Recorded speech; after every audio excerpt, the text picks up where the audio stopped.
Bismillahirrahmanirrahim. Assalamualaikum warahmatullahi wabarakatuh.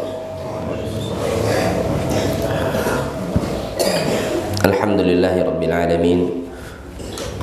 Wa bihi nasta'in ala umurid dunya waddin. Asyhadu an la ilaha illallah wahdahu la syarika lah wa asyhadu anna Muhammadan abduhu wa rasuluh. Allahumma salli wa sallim wa barik ala nabiyyina Muhammad wa ala alihi wa ashabihi ajma'in. Amma ba'd, kaum muslimin dan kaum muslimat, bapak dan ibu-ibu yang dirahmati oleh Allah Subhanahu wa taala. Alhamdulillah, kita bersyukur kepada Allah atas segala nikmat yang Allah berikan. Salat dan salam semoga senantiasa tercurah untuk Nabi kita Nabi Muhammad sallallahu alaihi wasallam. Bapak dan ibu-ibu yang dirahmati Allah Subhanahu wa taala, insyaallah pada pagi hari ini kita akan membahas kitab yang bertemakan tentang metode di dalam beragama, yang mana kitab ini berjudul Al-Isbah fi Bayani Manhajis Salafi fit Tarbiyati wal Islah. Keterangan pada penjelasan dari manhaj salaf dalam mentarbiyah dan dalam memperbaiki.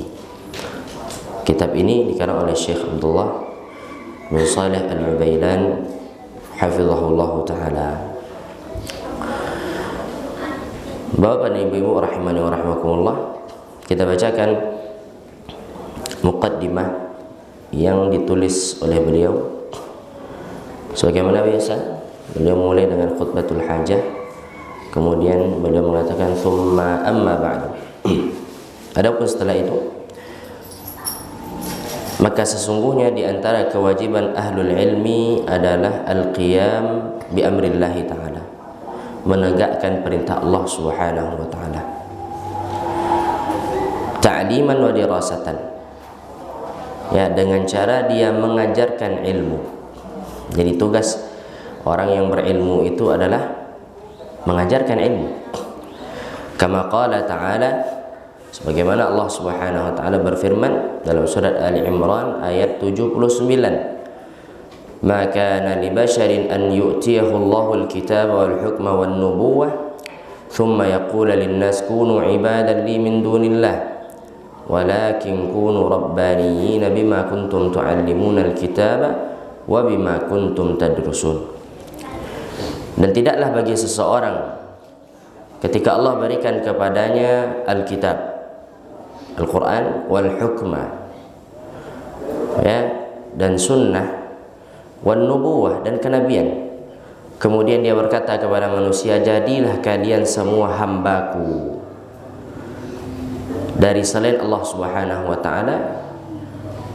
Akan tapi yang mereka katakan adalah kunu rabbaniyin, jadilah hamba-hamba yang rabbani. Bima kuntum tu'allimuna alkitab, dengan apa saja yang kalian ajarkan dari Alkitab, dan dengan apa saja yang kalian belajar darinya. Jadi orang yang berilmu, bapak dan ibu-ibu yang dirahmati Allah, tidaklah mengajak manusia untuk mengikuti dirinya. Kalau seandainya ada orang berilmu mengajak orang untuk fanatik kepada dirinya, maka dia bukan orang yang berilmu. Makanya Allah mengatakan apa? Tidaklah boleh orang yang memiliki ilmu dia mengatakan jadilah engkau pengikut saya. Kunu rabbani,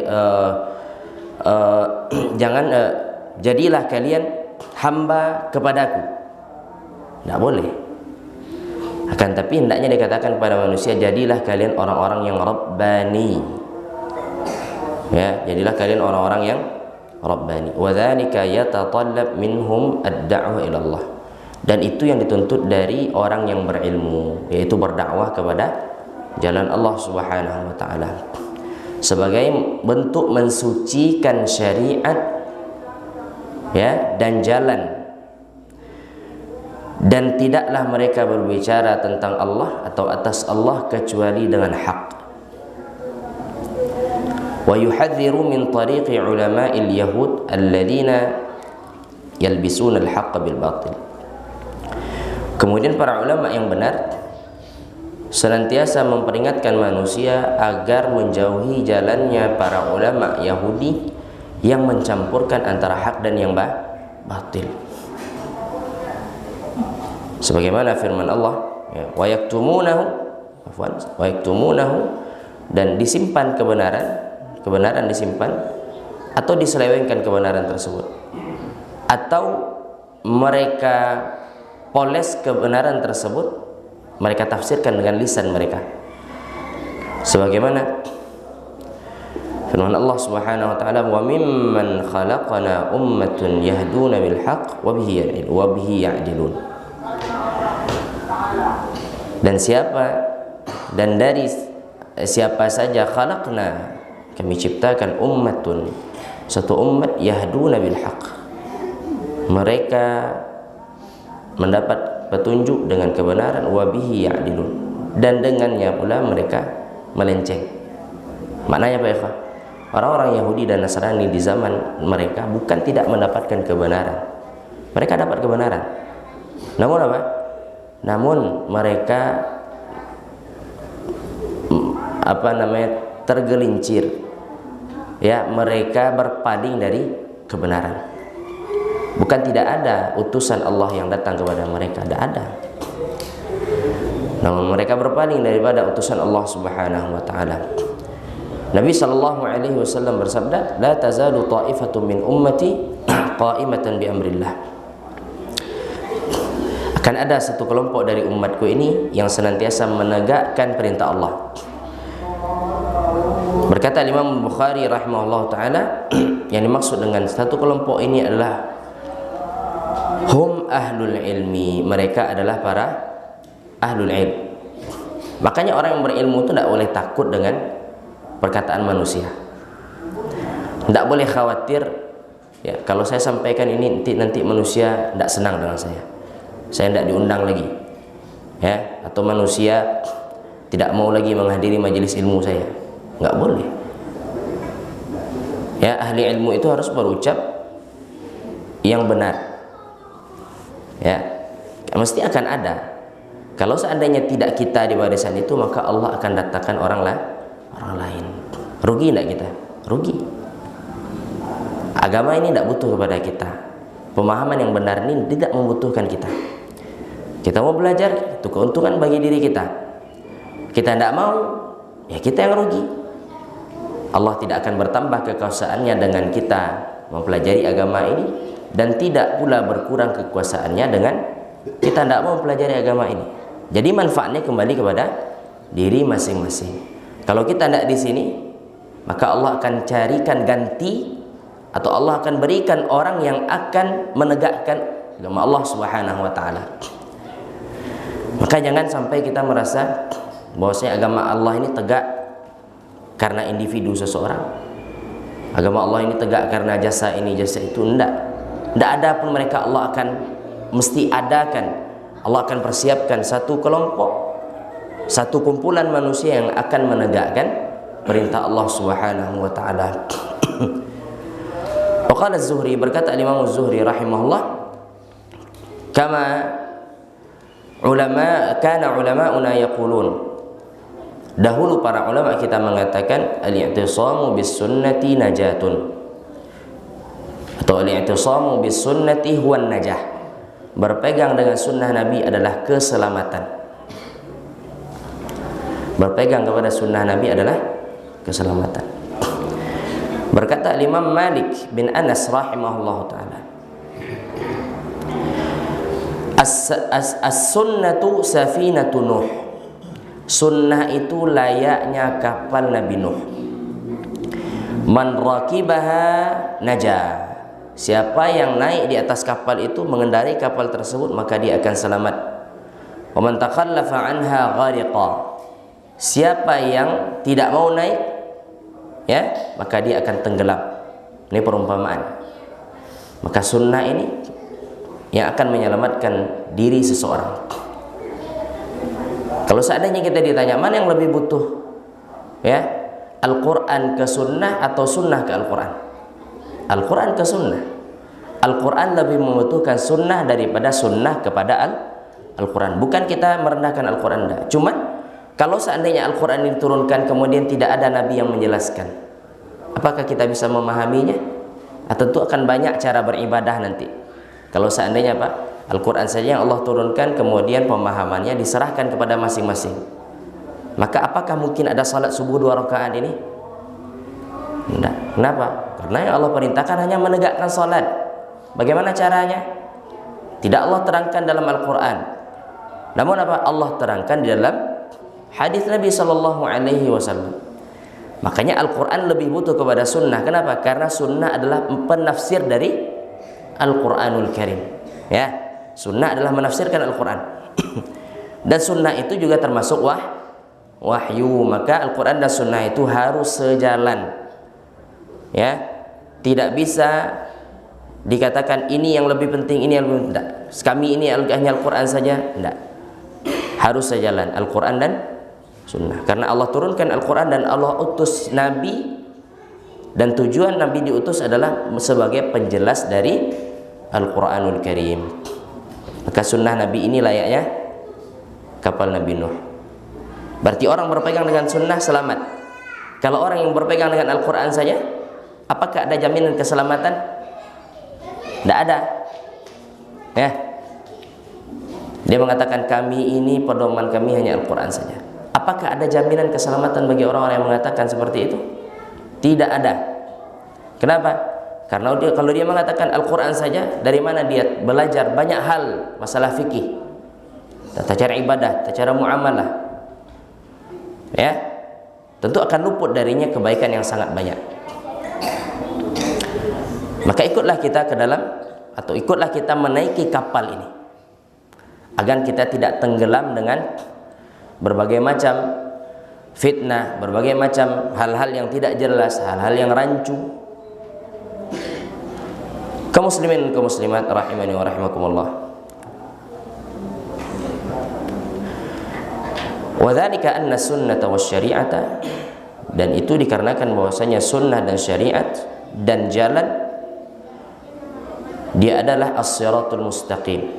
Dia adalah jalan yang lurus yang akan mengantarkan seseorang kepada Allah Subhanahu wa taala. Tidak ada jalan yang mengantarkan seorang kepada Allah kecuali dari jalan sunnah. Siapa yang mengatakan? Bukan saya yang mengatakan. Nabi Sallallahu Alaihi Wasallam. Ya? Sebagian orang mengatakan, tuh kan merasa benar lagi. Kelompok yang paling benar tidak pernah salah. Maka kita katakan sebenarnya kita bukan membenarkan diri kita. Kita kan sedang belajar bagaimana sih metode beragama yang benar. Bukan saya mengatakan saya ini paling benar. Tidak ada lafaz itu. Ya, tidak ada kita yang hadir di sini semuanya paling benar. Nggak ada.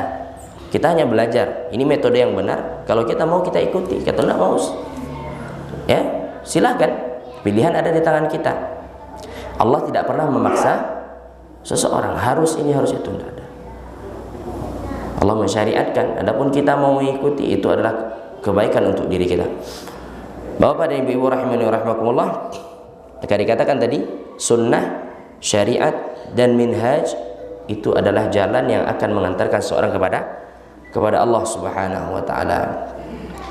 Allah taala berfirman dalam surah Al-Ahzab ayat 45 sampai 46, "Ya ayyuhan nabi, inna arsalnaka syahidan wa mubasysyiran wa nadhira." Wahai nabi, sesungguhnya kami mengutus engkau sebagai saksi, sebagai pemberi kabar gembira dan sebagai pemberi ancaman.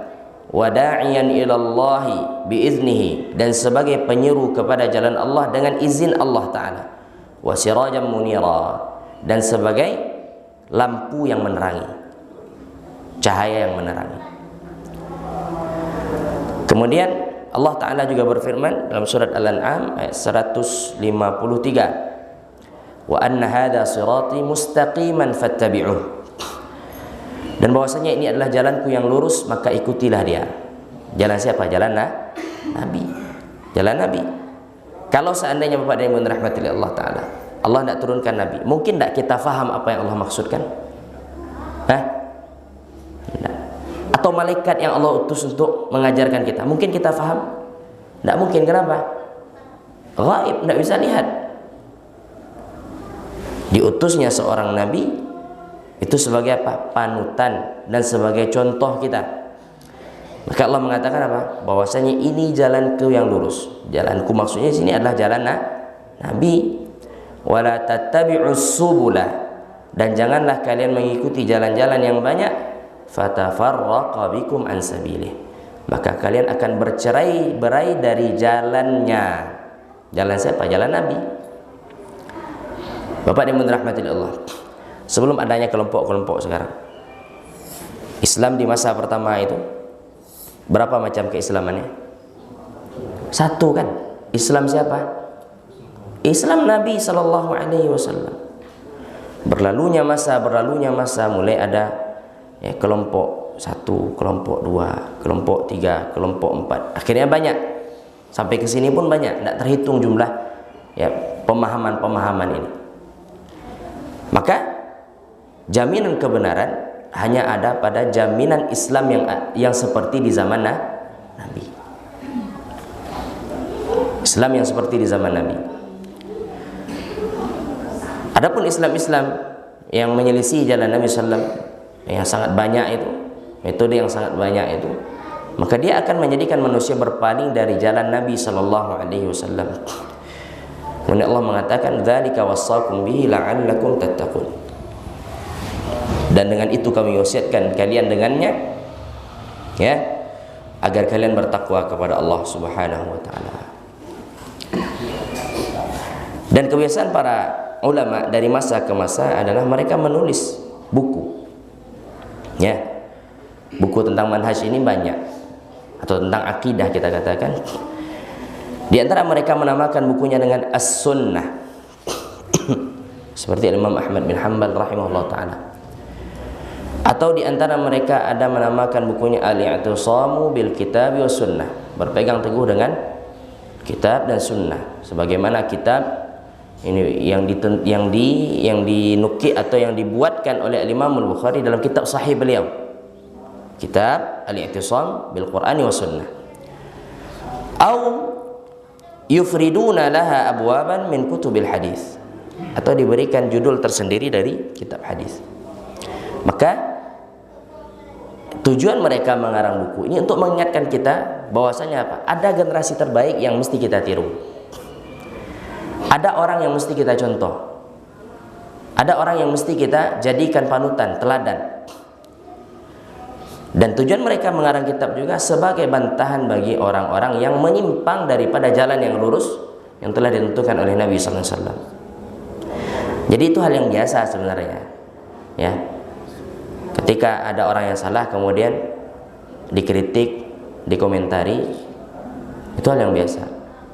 Dari masa ke masa itu biasa. Ya, yang dilakukan oleh para ulama kita. Maka itulah sebab saya menulis kitab ini. Ya. Sebab beliau menulis kitab ini apa? Ingin turut andil, ya, ingin menanam saham di jalan Allah Subhanahu wa taala. Ingin mengajarkan kepada umat beginilah cara beragama yang benar. Adapun selain ini maka salah. Adapun selain ini maka salah. Maka dikatakan oleh para ulama kita, al-haqqu wahidun la yata'addad. Kebenaran itu satu dan dia tidak berbilang. Kalau ada orang mengatakan di situ benar, sini benar, di mana-mana benar, bertentangan dengan apa yang Allah Subhanahu wa taala katakan. Wa anna hadza sirati mustaqimah. Ini jalanku yang lurus. Satu jalan saja. Satu jalan, ya. Sebagaimana dikatakan oleh Abdullah bin Mas'ud radhiyallahu taala anhu, mengatakan khatta lana Rasulullah sallallahu khattan mustaqimah. Nabi SAW memberikan garis lurus. Wa khatta an yaminihi wa an shimali khututan khathirah. Kemudian Nabi memberikan cabang kiri kanan itu banyak. Kemudian Nabi mengatakan wa anna hadza sirati mustaqimah. Yang lurus ini adalah jalanku. Adapun kanan dan ke kiri ini adalah jalan yang menyimpang, dan di setiap jalannya ada syaitan yang mengajak manusia untuk mengikuti jalan menyimpang tersebut. Yaitu sebab penulisan buku ini, untuk mengingatkan kita, untuk mengajarkan kepada kita bagaimana sih semestinya cara beragama yang benar. Bapak yang dirahmati Allah Subhanahu wa taala, buku ini Masya Allah buku yang sangat bagus, ya. Beliau membawakan dengan memberikan kaidah, kaidah pertama, kaidah kedua, kaidah ketiga, kaidah sampai seterusnya. Kita mohon kepada Allah Ta'ala agar kita bisa menyelesaikan buku ini, dan Allah berikan kepada kita taufik dan pertolongan agar kita bisa bersabar di dalam menuntut ilmu. Kita masuk pada pembahasan Al-Qa'idatul Ula, kaidah yang pertama. Beliau mengatakan ad-dinu mabniun ala aslaini 'azimain. Agama dibangun di atas dua dasar yang agung.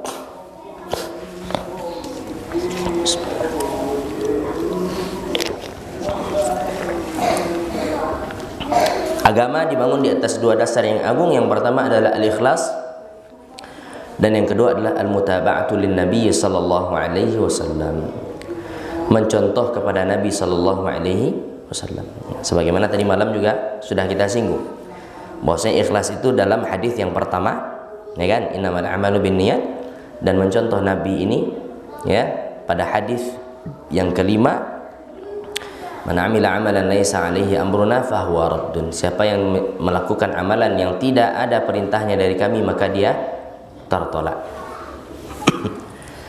Dalil tentang ikhlas sangat banyak sekali dalam Al-Quran. Dalil tentang ikhlas banyak sekali dalam Al-Quran Al-Karim. Di antaranya surat An-Nisa ayat 125. Surat An-Nisa 125. Allah Ta'ala berfirman, "Wa man ahsanu dinan mimman aslama wajhahu lillahi wa huwa muhsin." Dan siapa yang terbaik agamanya daripada orang yang menyerahkan dirinya, wajahnya kepada Allah Ta'ala, wa huwa muhsin, dan dia berbuat ihsan. Maknanya apa? Aslama wajhahu lillah adalah mengikhlaskan, ya, mengikhlaskan ibadahnya hanya untuk Allah Subhanahu wa Ta'ala. Itu dalil yang pertama. Jadi orang yang ikhlas adalah orang yang terbaik agamanya. Kemudian dalil yang kedua, surat Al-Bayyinah ayat 5. Dalil yang kedua, surat Al-Bayyinah ayat 5. Wa ma umiru illa liya'budullaha mukhlishina lahuddin. Dan tidaklah mereka diperintahkan kecuali untuk menyembah Allah Ta'ala dan mengikhlaskan untuk Allah agama. Ikhlas. Kemudian Nabi sallallahu alaihi wasallam bersabda, innamal a'malu binniyat. Sesungguhnya amalan itu tergantung niatnya. Amalan itu tergantung niatnya.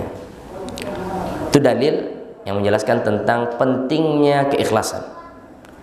Bahwasanya syarat pertama dari suatu ibadah yang dikerjakan adalah ikhlas. Apa makna ikhlas? Tidak ada keinginan lain kecuali hanya apa yang Allah janjikan. Itu namanya ikhlas. Ya? Tidak ada keinginan lain kecuali Allah Ta'ala. Itu namanya ikhlas. Tapi kalau seandainya masih bercampur dengan ingin mendapatkan ini, ingin mendapatkan itu, ya, bersedekah tujuannya agar supaya dapat harta lebih banyak lagi, ini tidak ikhlas namanya. Salat supaya sehat, ini tidak ikhlas namanya. Salat ya ibadah, harus ikhlas kepada Allah Subhanahu wa Ta'ala. Sedekah ibadah, harus ikhlas. Jangan apa? Jangan umat ini, kadang-kadang sebagian penceramah itu memotivasi manusia ini dengan urusan-urusan dunia. Ya, kalau nanti kita sedekah maka Allah ganti dengan yang lebih banyak. Iya, nanti Allah kembalikan sekian kali lipat. Bentuk penggantian Allah terhadap harta yang disedekahkan itu kan bentuknya bukan nampak. Ada kalanya apa? Allah berikan sesuatu yang lebih baik. Ada kalanya Allah berikan sesuatu yang tidak sama dengan apa yang kita sedekahkan. Allah ganti, Allah ganti. Cuman bukan itu tujuan kita. Sehingga nanti kalau seandainya Allah Subhanahu wa Ta'ala nak kembalikan uangnya lebih banyak, dia nak sedekah lagi. Ya kan? Maka seorang beribadah harus ikhlas. Dia menolong harus ikhlas. Dia mengajar harus ikhlas. Dia harus datang kajian harus ikhlas. Orang mau kenal dengan saya, mau tidak kenal dengan saya, kalau saya tujuannya karena Allah, maka saya datang. Kan seperti itu. Tapi kalau tujuan karena manusia, dia tidak disapuk di kajian situ, biarlah besok ada satu kaji lagi. Ini tujuannya manusia, ya. Atau misalnya guru pun seperti itu. Ketika misalnya katakan orang-orang di situ tidak menghormati saya, maka besok saya tidak mau lagi ngaji di situ. Maka mesti ada sesuatu dalam hati ini, menandakan bahwasanya kita belum ikhlas di dalam aktivitas yang kita kerjakan. Asani, yang kedua, ya, asal yang kedua atau pondasi yang kedua adalah mengikuti sunnah, mengikuti Nabi sallallahu alaihi wasallam. Bi an yakuna al-'amalu muwafiqan lima syara'ahu. Amalan yang dikerjakan harus sesuai dengan apa yang disyariatkan oleh Nabi. Firman Allah Ta'ala dalam surat Al-Mulk ayat 2, dalilnya. Allah Ta'ala berfirman, "Alladzi khalaqal mauta wal hayata liyabluwakum ayyukum ahsanu amala." Allah yang menciptakan kematian, Allah menciptakan kehidupan, dan Allah menguji kalian siapa di antara kalian yang terbaik amalannya, ahsanu amala. Di sini Allah mengatakan dengan ahsan, bukan dengan aktsar, bukan yang paling banyak amalannya, tapi yang paling baik. Bagaimana yang paling baik? Ya, bagaimana bentuk amalan yang paling baik itu? Berkata Imam Fudail bin Iyad rahimahullah, yang dimaksud dengan ahsanu amalan akhlasuhu wa aswabuhu, amalan yang paling ikhlas dan yang paling sesuai dengan sunnah. Itu amalan yang terbaik. Amalan yang terbaik itu adalah amalan yang paling ikhlas dan amalan yang paling sesuai dengan sunnah.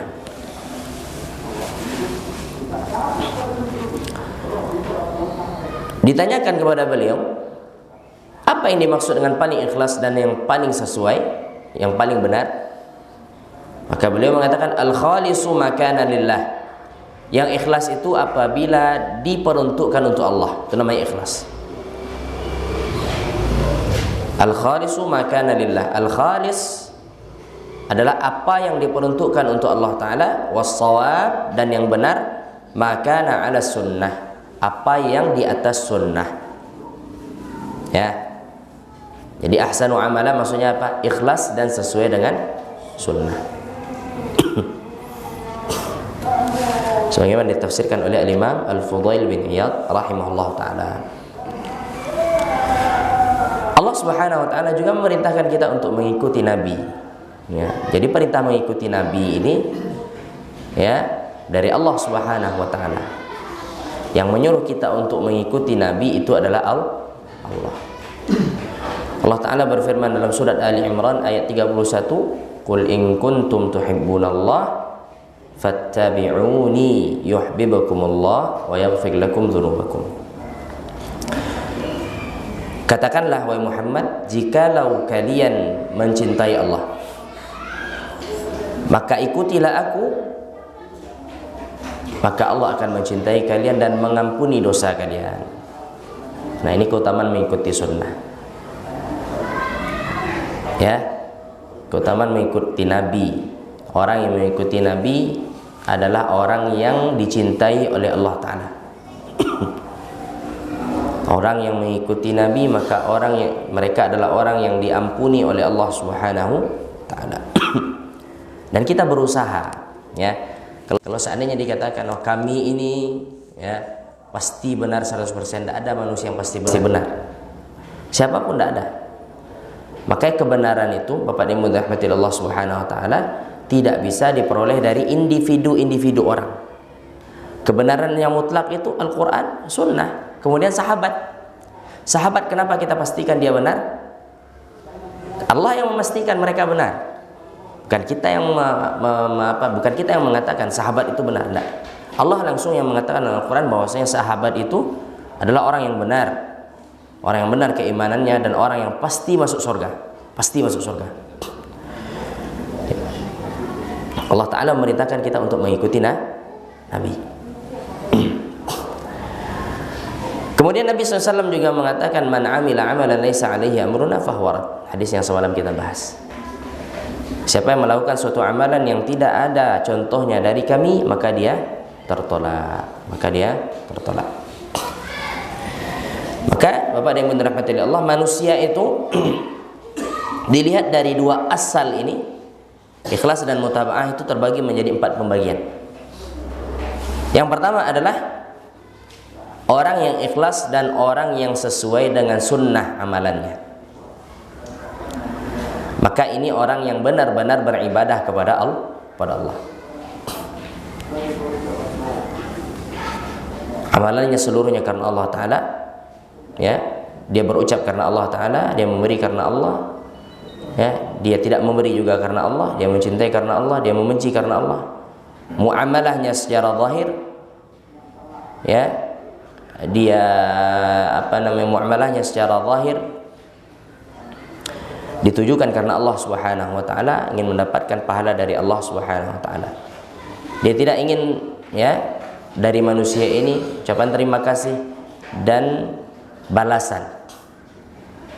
Bapak yang dirahmati Allah, konsepnya seperti ini. Ketika kita memberi, kita tidak menginginkan terima kasih, tapi orang yang diberi harus berterima kasih. Bisa difahami? Jangan mentang-mentang tidak perlu ya Ustaz tuh berterima, tidak perlu orang yang memberi kita mengucapkan terima kasih. Orang yang memberi itu dia ikhlas karena Allah, tidak butuh berterima kasih, tidak butuh balasan. Itu konsepnya iya.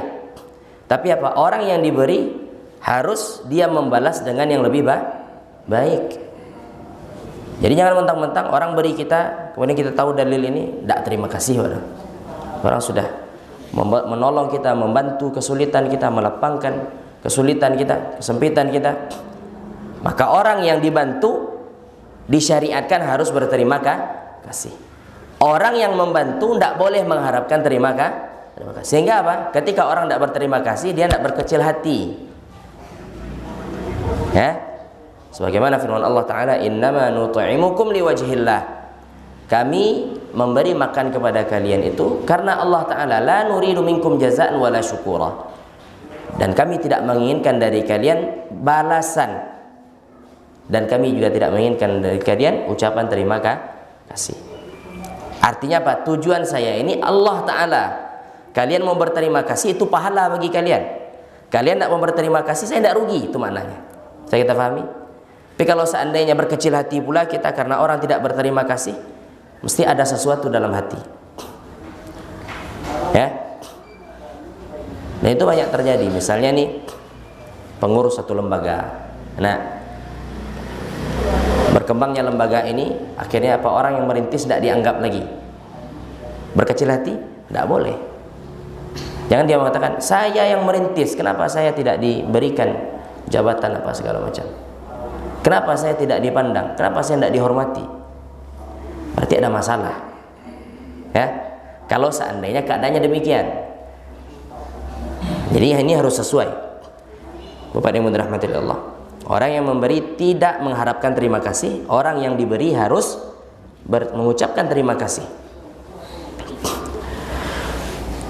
Jadi orang yang ikhlas itu seluruhnya diperuntukkan untuk Allah Subhanahu wa taala, ya. Mereka tidak menginginkan pujian dari manusia, mereka tidak surut jikalau manusia mencaci mereka. Jadi orang ikhlas itu tetap di atas relnya. Kalau orang puji, dia tidak bangga dengan pujian manusia. Kalau orang cela, dia pun tidak apa? Dia pun tidak merasa minder dengan celaan manusia. Bapak yang dirahmati Allah Subhanahu wa taala. Karena dia tahu bahwasanya manusia itu tidak bisa mendatangkan apa-apa untuk dirinya. Manusia tidak bisa memberikan manfaat dan tidak bisa memberikan mudarat.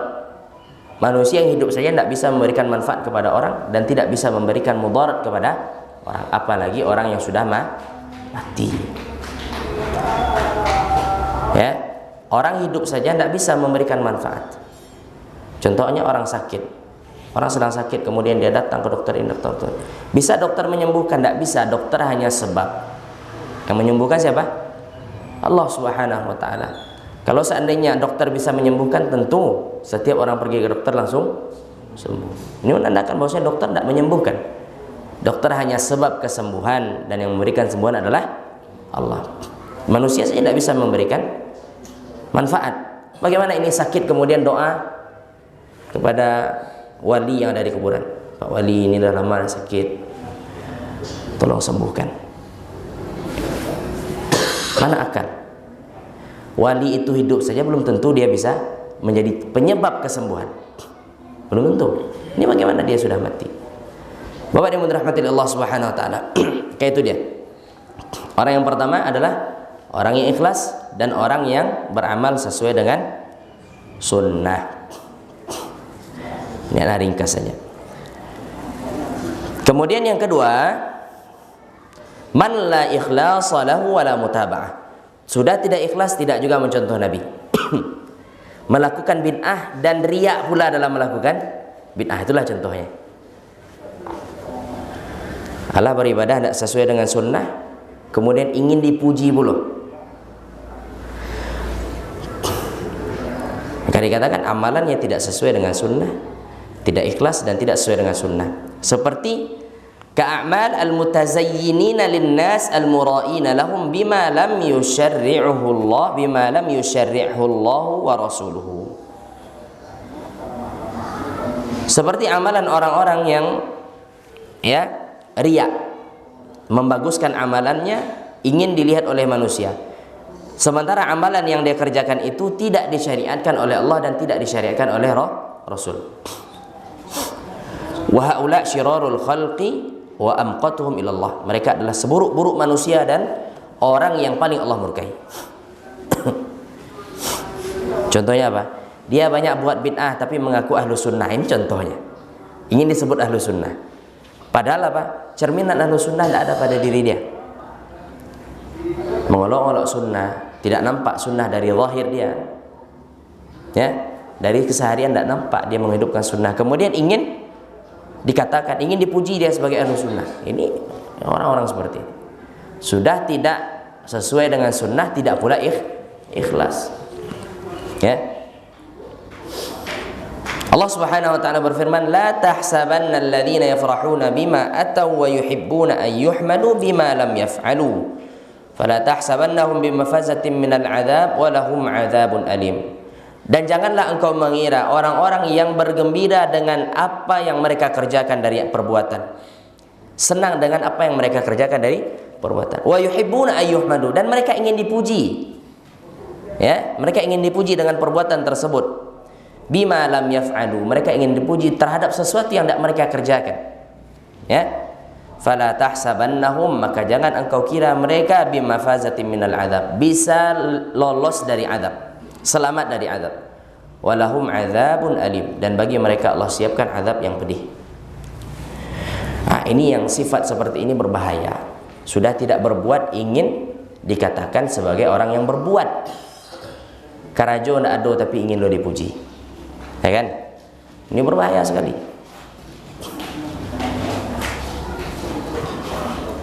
Berkata Syekh Hafizahullah Ta'ala, wa yafrahuna bima atau minal bid'ati wad dalalati wasyirk. Mereka bergembira dengan perbuatan bid'ah mereka, dengan penyimpangan mereka, dan dengan kesyirikan mereka. Wa yuhibbuna ayyuhmadu bittiba'i sunnah wal ikhlas. Dan mereka ingin dikatakan sebagai orang mengikuti sunnah. Gimana mungkin? Doa-doa di kuburan, minta-minta tawassul kepada orang yang sudah mati. Ya, tawassul kepada orang yang sudah mati, tidak boleh.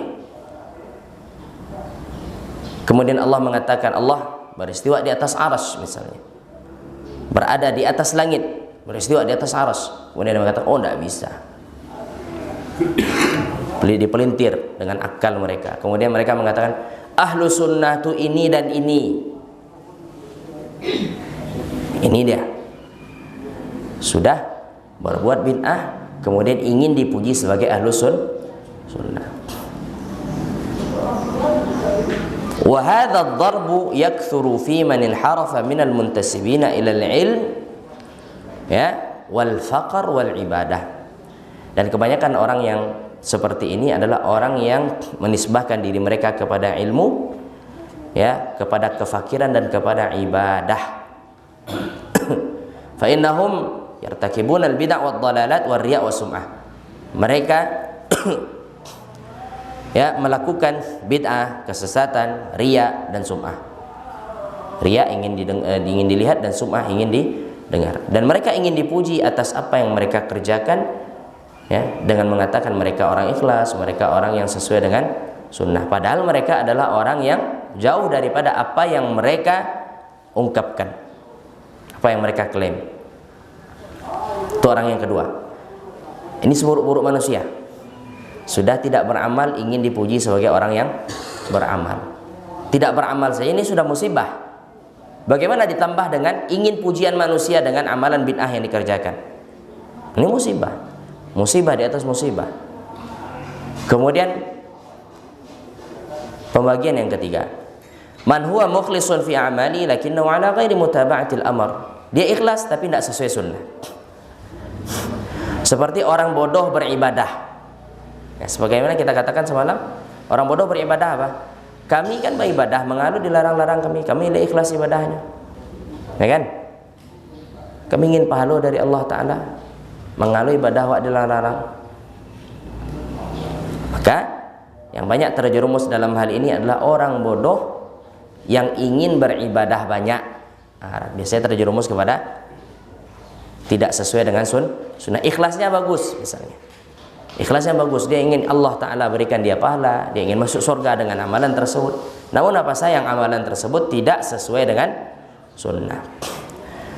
Seperti ahli ibadah yang menisbatkan diri mereka kepada kezuhudan dan kefakiran. Orang-orang sufi, nampak lusuh, nampak segala macam, nampak seolah-olah fakir, seolah-olah zuhud. Padahal zuhud sebenarnya bukan itu. Zuhud sebenarnya itu tidak ada kaitannya dengan pakaian, tidak ada kaitannya dengan rumah, tidak ada kaitannya dengan kendaraan. Makna zuhud itu adalah meletakkan dunia di tangan. Ketika dia lepas, maka hati tidak ikut sedih. Itu namanya zuhud. Tapi ada orang yang pakaian sederhana apa segala macam, hilang pitihnya, lah garasak gerusuk, seolah-olah hilang dunia ini. Berarti tidak zuhud namanya. Atau hilang motor dia, ya waliyadzubillah, nangis apa segala macam. Ini tidak zuhud namanya. Zuhud itu meletakkan dunia di tangan, sebagaimana dikatakan oleh Imam Al-Qayyim, letakkan dunia di tangan, jangan di hati. Ketika dunia itu hilang, jangan hati ikut bersedih, ya udah lepaskan saja, selesai. Itu namanya zuhud. Sulit, ya kan? Kan ada orang yang kehilangan, kemudian dia santai-santai saja, tidak ada kesedihan, tidak ada rasa khawatir, mesti ada. Makanya apa? Zuhud itu sulit. Zuhud itu tidak identik dengan pakaian, tidak identik dengan rumah yang sederhana, tidak. Hakikat daripada zuhud apa? Dunia itu letaknya di tangan, bukan di hati. Berarti ada orang fakir yang tidak zuhud. Ada, bagi sembako dia tidak dapat, marah. Bako ambo tidak dapat, padahal ambo paling miskin si koma. Ambo tidak dapat misalnya kan. Berarti apa? Tidak zuhud. Kalau orang zuhud, ayo udah, berarti tidak rezeki saya, ya kan? Itu baru zuhud namanya. Bapak yang dirahmati Allah Subhanahu wa Ta'ala. Nah, biasanya orang-orang seperti ini, orang yang menampakkan diri seolah orang fakir, kami ini zuhud, kami tidak butuh dunia apa segala macam. Orang-orang seperti ini biasanya banyak terjemah dengan amalan-amalan bid'ah, amalan yang tidak sesuai dengan sunnah. Ya.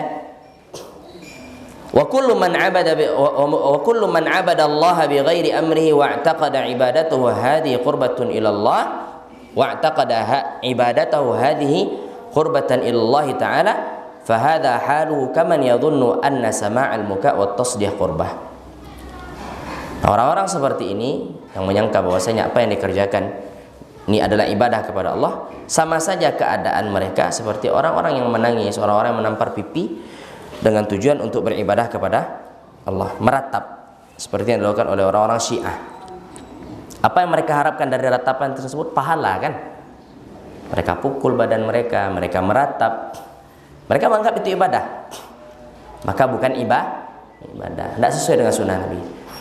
Sebagaimana juga misalnya orang bertahannuts, dia berkhalwat, yang mana dia meninggalkan salat Jum'ah dan jamaah. istilahnya suluk 40 hari ya. Ada juga di sebagian tempat di Solo itu ada kabarnya. Jadi digali kubur tanah ke bawah, kemudian selama sekian hari dia menyendiri, bermenua apa segala macam. Tinggal sholat jamaah, tinggal mungkin sholat Jumatnya juga tinggal. Nah maka dari situ masuk jin. Kemudian dia katakan, dia ikolah buat tambah ilmu, Pak. Ya kan? Kan orang menuntut ilmu katanya. Menuntut ilmu harus puasa putih, harus puasa ini, puasa itu. Kemudian harus bertahan sekian hari misalnya. Maka ini tidak sesuai dengan contoh Nabi sallallahu alaihi wasallam. Sebagaimana orang yang berpuasa, wa an-siyam yauma fitrin nas kullihim qurbah. Sebagaimana orang beranggapan puasa pada hari Idul Fitri itu adalah ibadah. Ya. Dia beranggapan puasa pada hari Idul Fitri itu ibadah. Kenapa? Karena manusia pada hari itu makan, awak puasa. Banyak ibadah adanya. Pergi ke rumah orang bertamu, disediakan makanan minuman, sedang puasa. Besar cobaan? Besar. Dengan besar cobaan banyak pula pahala kata mereka. Enggak. Ya? Enggak. Ibadah harus sesuai dengan sunnah. Maka itu pentingnya ilmu agar kita bisa ikhlas dan bisa mencontoh. Ilmu ini tidak bisa diabaikan Bapak dan Ibu. Jangan sampai kita hanya ikhlas saja namun tidak sesuai dengan sunnah apa yang kita kerjakan. Kan rugi juga kita jadinya. Sudah ikhlasnya bagus, sayang tidak sesuai dengan sunnah. Kemudian pembagian yang keempat adalah man a'maluhu ala mutaba'atil amr lakinnahu li ghairillah. Dia sesuai dengan sunnah tapi tidak ikhlas. Sesuai dengan sunnah secara zahir tapi tidak ikhlas. Seperti ketaatan orang-orang yang riya. Ya, secara zahir dia Masya Allah bagus, sholatnya bagus sesuai dengan sunnah, ya kan? Puasanya bagus, ya. Pokoknya nampak zahir dia sesuai dengan sunnah. Tampilan misalnya. Tapi apa? Tapi dia riya. Dengan tampilan itu dia ingin dipuji, dia ingin dipandang oleh manusia, ya, dia ingin ditinggikan derajatnya karena itu. Amalannya sesuai dengan sunnah, namun dia riya dalam amalan tersebut, tidak ikhlas. Seperti seseorang yang berperang di jalan Allah Subhanahu wa taala, jihad benaran ini, bukan jihad-jihadan, bukan jihad yang sembarangan ini maksudnya jihad di jalan Allah benar, terpenuhi syarat dan rukunnya. Dia jihad sunnah, ya kan? Namun apa? Ingin dipuji, maka batal amalan jihadnya. Batal amalan jihadnya. Karrajuli yuqatilu riya'an wa hamiyatan wa syaja'atan. Sebagaimana seseorang yang berperang karena riya, karena kesukuan dia dan karena keberanian dia. Maknanya apa? Ingin dikatakan dia orang pemberani. Ingin dikatakan orang pemberani. Atau dia berhaji ingin dikatakan Pak Haji. Kan ada juga tuh. Ambil gelar haji kok enggak murah gini kok. Kan ada sebagian orang seperti itu. Enggak dipanggil Pak Hajinya berang. Ya. Payah ambil gelar haji kok mah butuh sekian lama perjalanan, ya kan? Butuh sekian banyak uang habis. Nah, kalau itu tujuannya sudah, pahala enggak dia dapatkan, hanya Pak Haji di dunia saja dia dapatkan. Ya? Ada sebagian orang ada seperti itu. Wa yaqra'ul Qur'an liyuqal. Dia baca Al-Qur'an ingin dipuji. Yang dipuji qari, dipuji ingin pujian manusia. Fa haula'i a'malun zahiruha a'malun salihatun ma'murun biha lakinnaha ghairu salihatin. Secara zahir amalan tersebut sesuai sunnah. Tapi secara batin amalan tersebut tidak benar. Secara keikhlasan dia tidak benar. Allah Ta'ala memerintahkan wa ma umiru illa liya'budullaha mukhlishina lahuddin. Tidaklah seorang diperintahkan kecuali menyembah kepada Allah dan mengikhlaskan untuk Allah agama. Maka kita katakan semalam Bapak dan Ibu, orang kalau ikhlas Kalau dia batinnya baik, maka akan tercermin pada zahir. Ya, batin baik tercermin pada zahir. Tapi zahirnya baik belum tentu batinnya baik. Zahirnya baik belum tentu batinnya baik. Maka permasalahan ikhlas ini permasalahan yang berat. Mana yang lebih sulit, ikhlaskah atau mencontoh Nabi kah? Mencontoh Nabi. Dan ketika kita misalnya belajar mencontoh Nabi, kebanyakan kita terlintas ya di pikirannya apa? Hanya gerakan-gerakan zahir saja. Padahal mencontoh Nabi yang paling dahsyat itu apa? Bagaimana keikhlasan Nabi. Bagaimana keikhlasan Nabi. Ya. Baik, maka itu pembagian manusia. Pembagian dilihat dari dua asal ini, al-ikhlas dan al-mutaba'ah. Maka ada 4 pembagian. Yang pertama, orang benar-benar ikhlas dan benar-benar mencontoh Nabi. Mereka adalah hamba Allah yang dia mengatakan hanya kepada kamu, hanya kepada engkau kami menyembah dan hanya kepada engkau kami minta tolong. Kemudian orang yang tidak sesuai dengan sunnah Nabi tidak pula ikhlas. Ya. Kemudian yang ketiga, ikhlas tidak sesuai dengan sunnah Nabi. Kemudian yang keempat, sesuai dengan sunnah Nabi secara zahir, namun tidak ikhlas. Mana yang diterima amalannya? Yang pertama. Kalau ikhlas saja tidak sesuai dengan sunnah, tidak diterima. Kalau sesuai dengan sunnah saja tidak ikhlas, maka tidak diterima. Apalagi sudah tidak ikhlas, sudah tidak juga sesuai dengan sunnah, pasti tidak diterima. Bapak dan Ibu rahimani wa rahimakumullah. Nah, itu kaidah yang pertama. Kemudian ada penjelasan yang diberikan oleh Syekh Saleh Fauzan Al-Fauzan hafizahullah taala, yang mana pada intinya itu tadi bahwasanya manusia itu mesti harus memperhatikan dua pondasi yang besar ini. Pondasi besar ini menopang agama, ya, menopang satu amalan. Kemudian Bapak yang dirahmati Allah Subhanahu wa taala, Syekh mengatakan hafizahullah taala, manusia itu, Syekh Shalih Fauzan mengatakan, belum membawakan firman Allah, wa ma kana an-nasu illa ummatan wahidatan fakhtalafu. Dahulu manusianya itu umat yang satu, kemudian mereka berselisih. Maka dikatakan khilaf, perselisihan antara manusia itu sudah ada dari masa dulu. Ya. Wal madzahib al-mukhtalifah, dan mazhab-mazhab itu sudah ada. Ya, sebelum kita pun orang sudah berselisih, orang sudah berbeda paham. Sebagaimana firman Allah Subhanahu wa taala, ya, kana an-nasu ummatan wahidah. Manusia itu dahulunya umat yang satu. Fa ba'atsallahu an-nabiyyina, maka Allah utus para nabi sebagai pemberi mubasysyirin, kabar gembira, mundzirin, sebagai memberi peringatan, dan Allah turunkan bersama mereka al-kitab bil haqq, agar mereka menjadi hakim antara manusia fi makhtalafu fi, terhadap perselisihan yang ada di antara mereka. Wa makhtalafa fihi, dan tidaklah berselisih padanya illa alladziina utuhu, ya, kecuali orang-orang yang telah berikan penjelasan min ba'di ma ja'athumul bayyinat, setelah datang kepada mereka al-bayyinat, penjelasan. Bapak yang dirahmati Allah Subhanahu wa taala, contohnya kita saja di masyarakat. Dahulunya kita oke, apa kebiasaan masyarakat kita ikuti kan? Datang penjelasan kepada kita, berselisih jadinya kan, dan itu sudah ada dari masa dulu pun sudah ada. Ketika datang penjelasan, maka manusia berselisih, bukan karena penjelasan ini, namun apa? Karena terpisahnya antara hak dan batil, terpisahnya antara hak dan batil. Maka khilaf itu ada dari masa dahulu, ya, bahkan dari masa Nabi Adam saja orang sudah berbeda. Ya, bagaimana antara dua anak Nabi Adam, ya kan? Saling apa?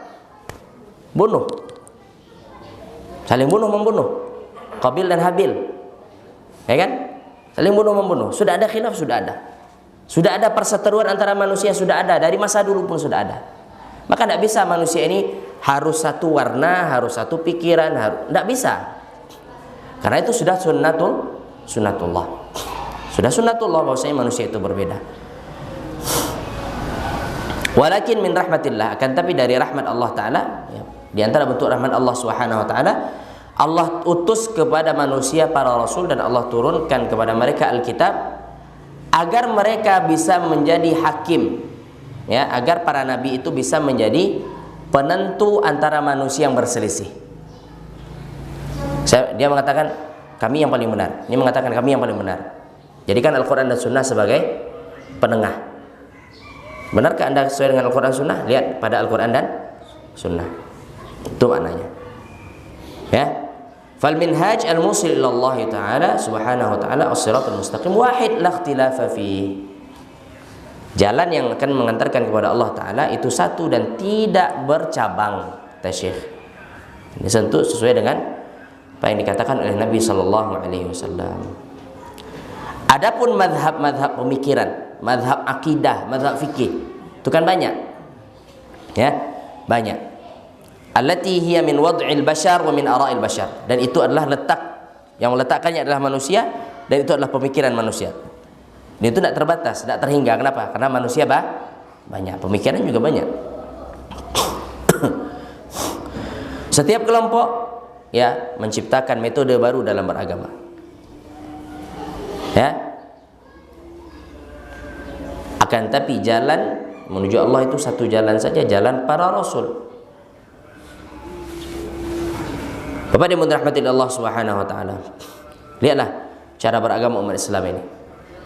Secara zahir, na'am, mereka salat kiblat mereka. Cuman secara keyakinan ini banyak sekali penyimpangan. Kalau secara zahir mungkin salat, masalah-masalah fikih ini mungkin masalah yang ada toleransi, ada kelapangan padanya. Kenapa? Karena ranah fikih itu banyak ranah khilaf, ya kan? Fikih itu banyak khilaf. Basmalahnya dijaharkan atau enggak, khilaf. Banyak ranah khilaf dalam masalah fikih itu sangat banyak sekali. Dan memang fikih itu tempatnya khilaf. Makanya dikatakan oleh para ulama kita, siapa yang belum mengetahui khilaf dalam masalah fikih maka laisa bifaqih, maka dia bukan ahli fikih. Jadi ahli fikih itu dia memang benar-benar menguasai khilaf. Yang sulitnya Bapak yang dirahmati Allah, ya, orang yang merasa dia ahli fikih padahal bukan. Dia tahu khilaf namun dia tidak bisa menguatkan mana di antara perbedaan ini, mana yang lebih kuat. Kan harus dikuatkan, kan? Tidak boleh kita mengajarkan kepada manusia ini dalam permasalahan ini ada 5 pendapat. Jumhur mengatakan seperti ini, kemudian Zaidiyah seperti ini, kemudian Zahiriyah seperti ini. Seranganlah. Kemudian ustadznya diam setelah itu. Kira-kira apa yang terjadi? Murid bingung. Dan mana kami amalkan ke ustadz? Kan itu leh. Tidak bisa dilepaskan seperti itu saja. Tidak bisa dilepaskan. Naam, dia ada khilaf. Tapi apa? Guru harus mengatakan ini yang paling kuat di antara khilaf yang ada. Tentu untuk menguatkan ini butuh juga kepada ilmu, dalil. Tidak boleh menurut saya ini yang kuat, menurut hawa nafsu dari.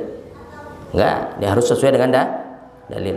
Jadi Bapak yang dirahmati Allah Ta'ala, fikih atau khilaf dalam masalah fikih, asal khilafnya mu'tabar, khilafnya tidak menyelisih dalil, maka itu hal yang biasa, lumrah. Ya, bagaimana Imam Syafi'i berbeda dengan Imam Ahmad, bagaimana Imam Malik berbeda dengan Abu Hanifah, Syafi'i dan Ahmad, itu hal yang biasa saja.